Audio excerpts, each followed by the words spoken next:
Cycle indicators are general decision rules for the various market conditions.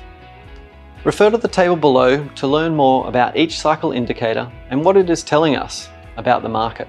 The blue indicators are on the left-hand side of the table and include supply and demand. Now, these key drivers then influence vacancy, which in turn influences rents and rental income. The vacancy rate and rents have an influence on your capitalization rate, which in turn influences investor activity and has an impact on values. Now, talking through the table from left to right about the market positions, in periods of recession, you see demand declining, but you also see supply reducing.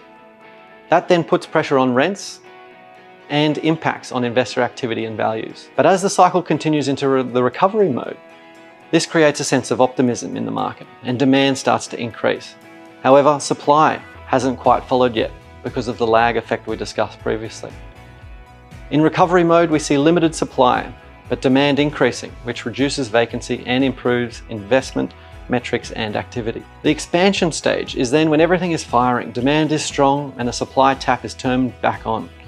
This situation puts downward pressure on vacancy, positive rent growth, positive investor activity, and strong value growth.